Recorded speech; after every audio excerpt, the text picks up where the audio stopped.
I was reading this thing the other day, and it was talking about people being part of the Oreo generation, and what it was saying was people that waited until their mid-30s to have kids, like my wife and I. See, because my parents got married when they were like 20. I was born 9 months to the day after my parents were married. 9 months to the day. That must have been a ceremony. I do.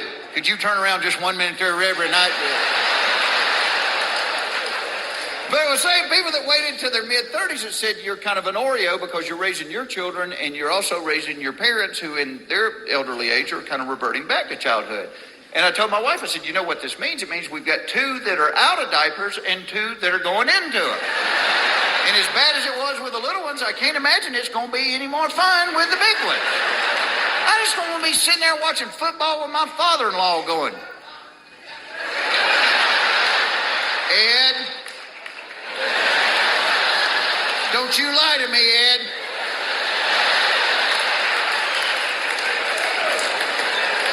But there are similarities between the kids and the seniors. I mean, they both have their own special menu at restaurants. You've got to worry about both of them with drugs because it's not just the teenagers. Seniors get a hold of some good stuff. The last time we were at my in-laws, I made the comment that my sinuses were kind of stopped up, and my mother-in-law said, do you want to stop the sniffles or not feel your head? She opens up her purse and pulls out this little bag. It looks like it's full of Skittles. And grabs this tiny green pill, and she said, say hello to my little friend.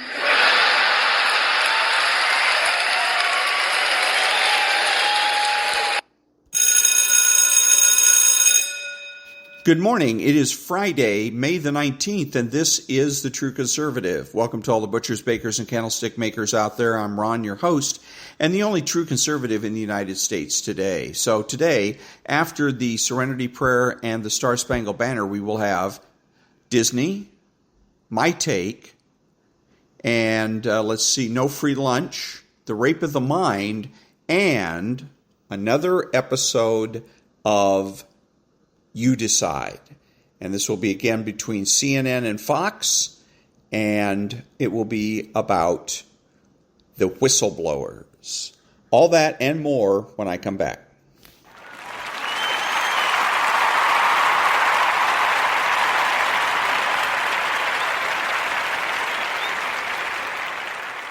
God, grant me the serenity to accept the things I cannot change, the courage to change the things I can, and the wisdom to know the difference.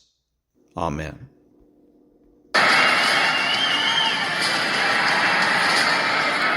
Ladies and gentlemen, please remain standing and remove your hats for the national anthem of the United States of America.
Thank you. And now there's no free lunch. 250 Economic Truths by David-Bahnsen.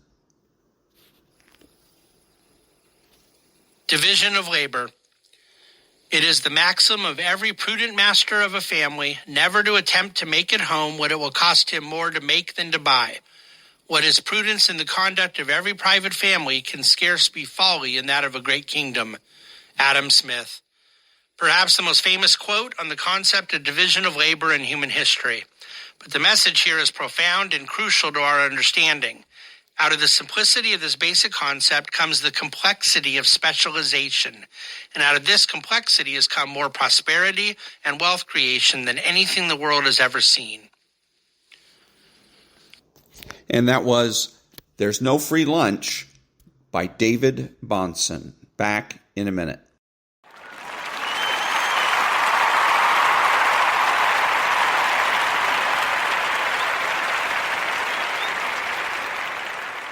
Thank you. Who is the true conservative?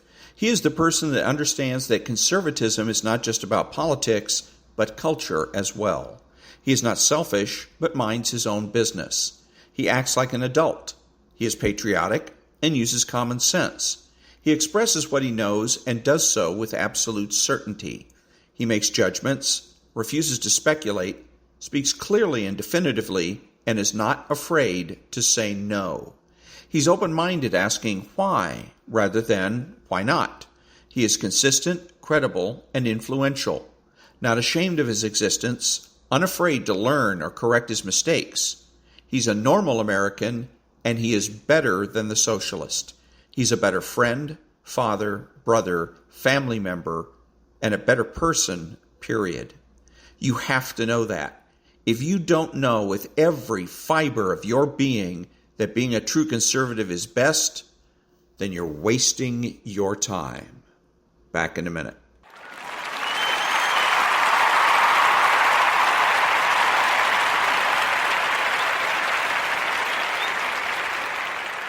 Thank you. What are the true conservative suggested political priorities? Number 1, the abolition of abortion throughout the land. Number 2, make nuclear, chemical, and biological weapons obsolete. Number 3, immediate decertification of all public employee unions. 4, the immediate assignment of criminal and civil liabilities to all government regulators. Number 5, the immediate repeal of the so-called Patriot Act. Number 6, the immediate repeal of all emergency dictator laws. Number 7, the reinstatement of writs of outlawry. 8, government-sponsored recalls, ballot initiatives, and referendums. 9, a flexible minimum wage. 10, means-tested health care. 11, the immediate and permanent prohibition of investment banking by any office holder. Back in a minute.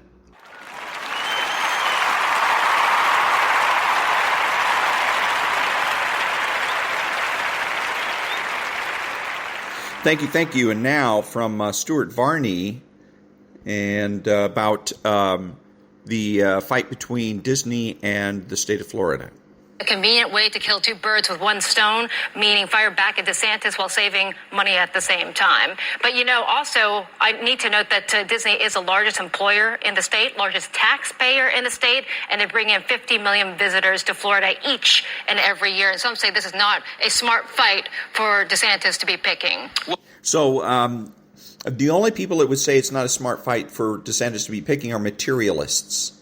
The people that only think about money, and that would be the people on the left. The left looks at everything as material. There's no concepts, there's no abstractions, and there's certainly no morals. Life is only about what you can touch and feel, and so in this case, they're free to denigrate what it is that Ron DeSantis is doing on that materialistic grounds. But people on the right, on the conservatives, should be applauding him and saying that he is picking exactly the right fight at exactly the right time against exactly the right person because of morals. Because it is the moral thing to do.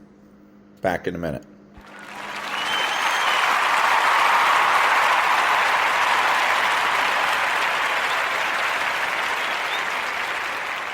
Thank you. And now, Stuart-Varney's My Take. All right, that's the markets. Now this. Politicians love a puff piece. That's when the media tries to make you look good. I wonder if Pete Buttigieg really likes the puff piece that appeared in Wired. It was over the top.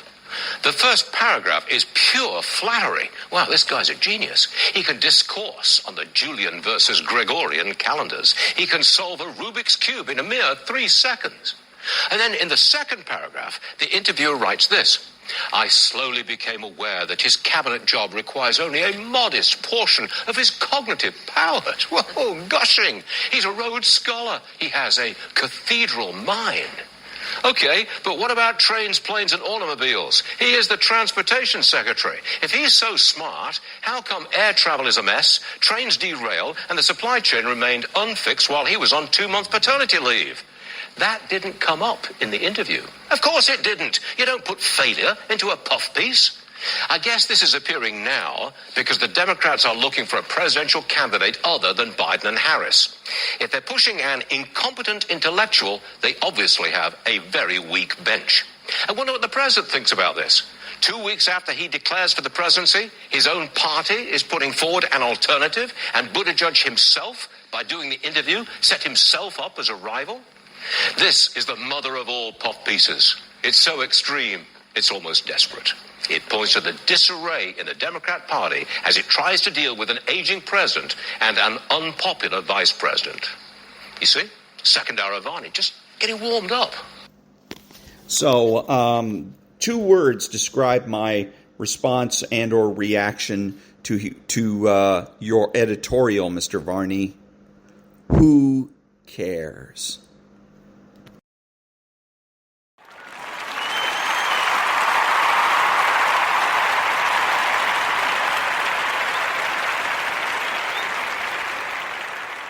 Thank you. And now, the rape of the mind. Part 3. Unobtrusive coercion. In the course of our investigations concerning thought control, menticide, and brainwashing, it has become clearer that more attention must be given to the means by which inner preparedness for mental submission is brought about. Unobtrusively, personal development and various cultural influences can make man more vulnerable to suggestion and ideological attack. In Part 3, I call to the reader's attention the creeping intrusion into our minds by technology and bureaucracy, and how special forms of prejudice and mass delusion can take possession of our minds before we are aware of it. The final chapter, an inquiry on treason and loyalty, again calls to our attention the tremendous influence of mass thinking on our personal concepts of loyalty. Chapter 10, the child is the father to the man. The time has come to ask ourselves if it is possible that there is something in our own growth and development that may make us more vulnerable to mental intrusion and ultimate brainwashing. Are there, for instance, special coercive needs in us? What is communicated and taught to the child that may keep him a spiritual prisoner of his environment? These are important questions and would require a thorough philosophic and pedagogic investigation. Nevertheless, for practical purposes, we may limit our attention to 2 different spheres of development: the influence of parents and the influence of certain social habits. The latter has already been investigated in the second part of this book. Indeed, I must repeat that in my experience, all those who are educated under rules of too strict obedience and conformity break down more easily under pressure. During World War II, when the so-called tough SS officers were interrogated after they'd become prisoners, they readily surrendered their military secrets. Having lived for years under totalitarian command, they were just as obedient to the new commanding voices. Sometimes we only had to imitate the shouting voices of their masters, and they would exchange their former boss for the new one.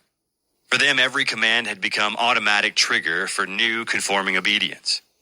In dealing with members of the Communist Party in this country, we had a comparable experience. The members were politically submissive and changed their obstructive party strategy to an opposite set of tactics the moment Moscow ordered them to do so. And that was the child becomes father to the father. From The Rape of the Mind, Chapter 10, Part 3. Back in a minute.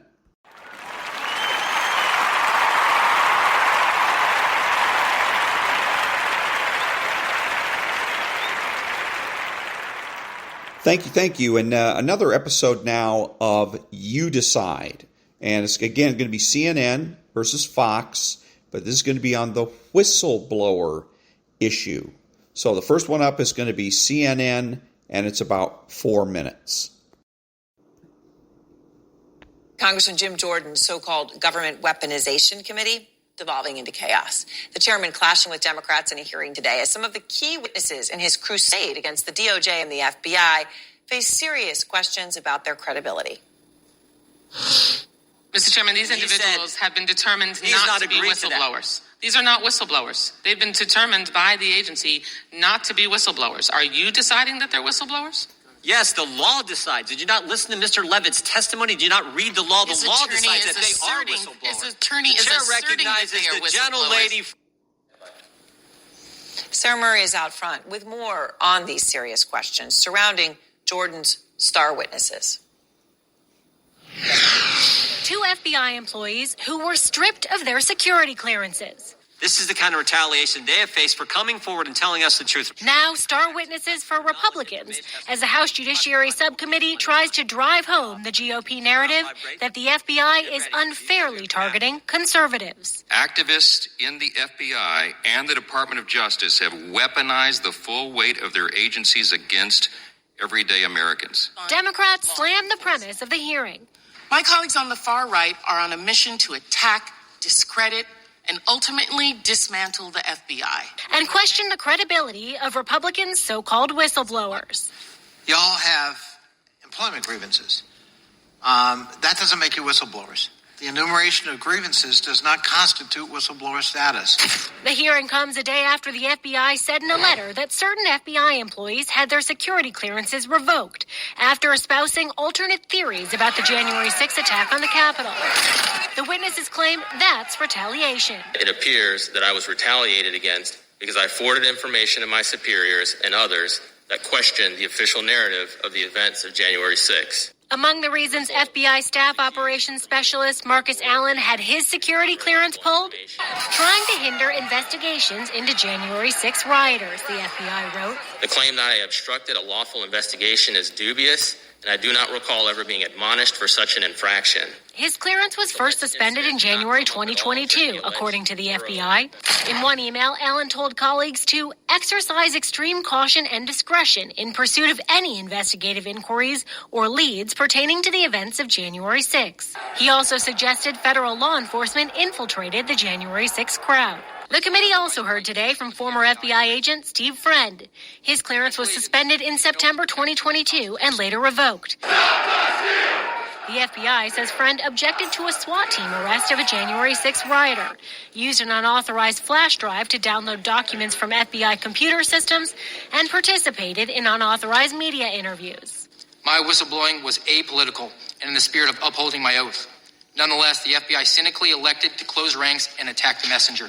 Republicans also featured FBI Special Agent Garrett O'Boyle, who says he expressed concern about wrongdoing in the FBI only to see his security clearance suspended. That suspension, which began in September 2022, is still under review. Mr. O'Boyle, why do you think they came down on you so darn hard? The agency as a whole wants to get rid of people who simply just don't toe the line that they want. Now, Republicans are using these witnesses to try to drive home this idea to Americans, this sort of dubious claim that the FBI, which, of course, is known for being a pretty conservative law enforcement body, is actually full of liberals who are targeting conservatives across the country. And, Aaron, we've heard Jim Jordan is committed to this, so-called weaponization of federal government and pushing that forward this Congress. So you can bet this is not going to be the last hearing on this subject. Well, that is for sure. All right. Thank you, as always. Okay, that was CNN, about 4 minutes worth of CNN describing the whistleblower situation, and now Fox News. All right, we're going to chew on this a little more. Joining me now is Charlie Hurt, Washington Times opinion editor and Fox News contributor, and Greg Jarrett, Fox News legal analyst and author of the upcoming book, Trial of the Century, the Scopes Monkey Trial, available May 30th. Gentlemen, thank you for helping out. Great to be with you. I don't want to go overboard on this, but I am extremely concerned, as you can gather from what I've said similar things last night. First of all, Charlie Hurt, this whistleblower hearing that Jim Jordan sponsored today, with the kind of testimony we got from these whistleblowers, I mean, I think of it as a really bad leading indicator that the FBI is still going in the wrong direction and is, at least the Washington office. What do you think about this? What's the meaning of this hearing? It's certainly a cry for help, and especially up against right after the Durham report comes out and all of this is sort of laid bare. And I'm with you, Larry. I hate talking about this stuff. I hate the idea that we have to recognize this because it goes against everything that we would like to believe. But at some point you can't any longer ignore what is so obvious, which is there is rampant corruption inside the FBI, inside the Department of Justice. And, and I think it's even more complex than you're rightly pointing out. The problem, I think, is that anything that is rooted in Washington, in the fetid swamp that is Washington, winds up getting corrupted like this, and the FBI is no exception. When you think about the people that sign up to pursue justice for the FBI, I don't think it's left-wing loons that are drawn to it. But when you have the top brass and they're stationed here in Washington, they become part of the Leviathan, and they corrupt every aspect of what they're doing. And we've seen it so clear. And we have a moral obligation. We have a legal obligation. We have all this obligation to wrench it away from these people and clean house, as you point out, and or get rid of the whole thing and start over again. But it's really, really bad. This is destroying our political process, and we can't. This is more intolerable than the mountains of debt that we're piling up on our children. This is on that level. Right. Greg Jarrett, first of all, thanks for coming. I know, late call. You're great. Greg, I'm going to wave a magic wand and appoint you Attorney General. Okay? Attorney General Greg Jarrett. By the way, I think you'd make a good one. You would be in charge of changing the FBI. What would you do? How would you go about it? What do you think?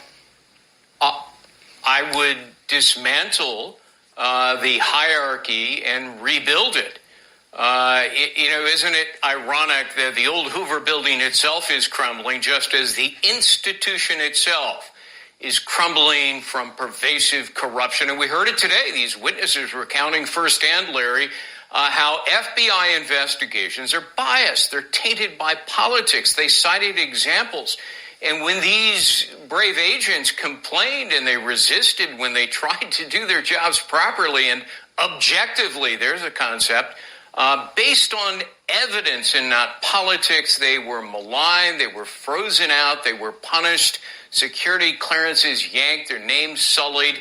I mean, this is, and I'm a lawyer, this is classic retaliation and retribution. It's prohibited by federal statute. And, these witnesses today, Larry, that's the tip of the iceberg. It's a sample of what Chairman Jim Jordan described as over 24 whistleblowers who have come forward with evidence of FBI corruption. And I must say they came across, as I watched, as, conscientious public servants. They have a great record. They had the courage to step forward to expose the rot at the FBI. Rot, if left to fester, will bring down a building. And here, it's what was built up for decades. But Greg, what was once the esteemed law enforcement agency in America, the FBI. Right. And that's an important point because I want it to be the esteemed law enforcement agency. That's what we want. But these people, just to finish, Charlie, I want to come back to you in a second, but Greg, just to add your thought. Look, these whistleblowers are protected by law, but they are not being protected by law inside the FBI. So this sets up all kinds of problems. There is no justice going on here. The FBI, which is the law agency, is breaking the law in the way they treat these whistleblowers, okay? That's the way I see it. Now, you're the attorney. You tell me. Well, I agree with you 100%. Look, there was great debate today between Jordan and Democrats. They're not whistleblowers because they haven't crossed all the T's and dotted all the I's and gone fully through the process and been, anointed officially as whistleblowers. Well, in common language, they certainly are whistleblowers, and regardless of whether they have been, quote-unquote, approved, they're still entitled to protection against retribution, retaliation, and punishment. So this is going to be litigated. It should be litigated. Charlie Hurt, I'm going to give you the last word because, Charlie, Joe Biden and Merrick Garland are not going to do the kind of house cleaning that is necessary to restore the FBI as an impartial enforcer of the rule of law in America. They won't do it, which, we're going to need, and I'm going to be partisan here, we're going to need a strong Republican in the White House to do that job, okay? My concern, Charlie, is because the FBI will continue to be the same old FBI in the next 17 months, can we get a strong Republican in the White House? Do you follow my logic? I want them to stay the hell out of this election, but it doesn't look like they will based on their track record. Well, in the first place, if you had as much to hide as Joe Biden does, would you want an honest FBI out there? I certainly wouldn't. So, no, I don't think that Joe Biden or Merrick Garland are going to do anything to restore the integrity of the FBI. And I think you're exactly right. And that the only hope is to get someone, a strong Republican president in the White House who will take this seriously and do something about it. And that's where we as American citizens have to step up to the plate and do our job now. People are complaining that more people weren't prosecuted with the Durham report and all that. I get it. But that's behind us at this point. That is the legal proceeding, and that's behind us. Now we are faced with the political situation. And the political situation is we have to take all of this seriously, hold the political actors accountable who have allowed this to happen, and the members, Democrats in Congress who have encouraged this to happen. And I would argue that the best chance for doing that is to get behind Donald Trump and force and ensure that Donald Trump gets back in the White House, because I can't think of any other Republican out there who knows more about what these people are capable of doing and will go after them and clean this and clean house the way it has to be cleaned. All right. And so that was Fox News, about 8 minutes of Fox News dealing with the whistleblower. So I'm doing this. I really like this idea of doing You Decide, because this is how all of the people in media that do a kind of a You Decide situation, who want to pretend to be neutral, should really be doing it. Sean Hannity's a classic example. And my way of doing it is different than his, because he considers himself to be, as Rush Limbaugh used to say, equal time. So he'll play a clip, for instance, of CNN, and then he will go ahead and make comments on that clip, and then consider that, choosing, where you get to, he says, you decide, so you get to decide between him and the clip. Whereas what I'm doing is providing with two clips, both of them broadcast right around the same time, and talking about a particular subject matter, not critiquing each other. So it's not CNN critiquing Fox News or Fox News critiquing CNN, but both of them talking about one particular subject. So now you, the listener, truly have the opportunity to decide. Back in a minute.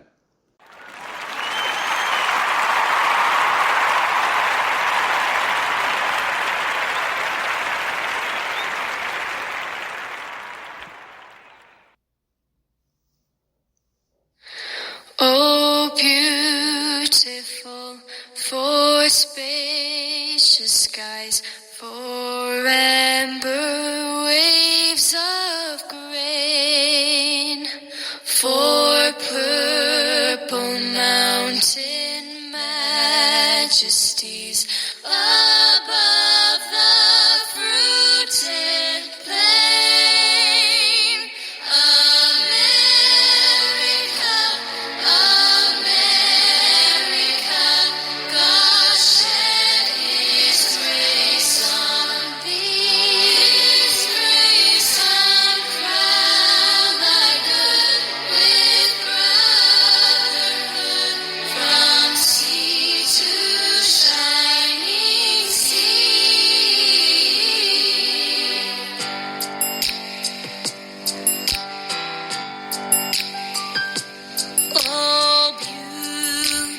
fall for heroes prove in never-ending strife.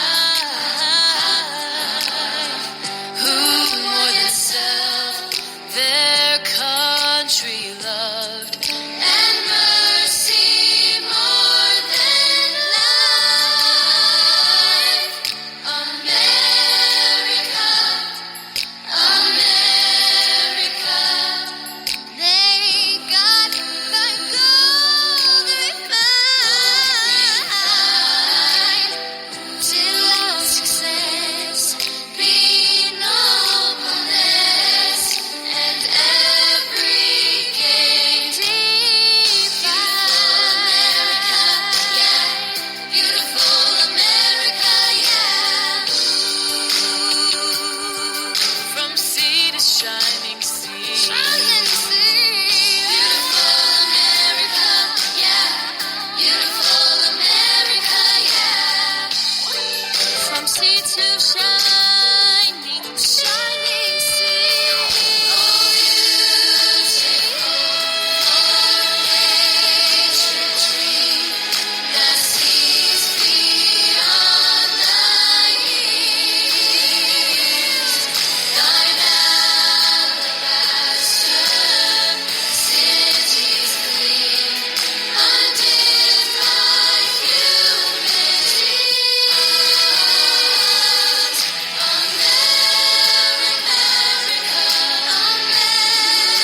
America, God shed His grace on thee, and crown thy good with brotherhood. From sea to shining sea, and crown thy good with brotherhood.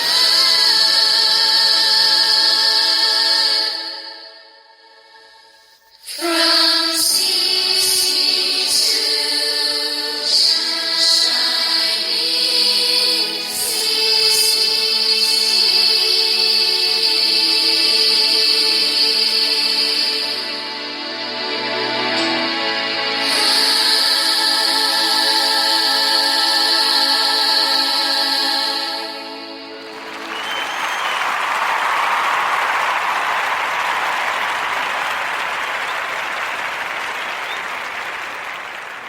This is Ron, your host, the only true conservative in the United States today, bidding adios to all the butchers, bakers, and candlestick makers out there. So I'm reminding you that the left has no authority, no power, and they can't win.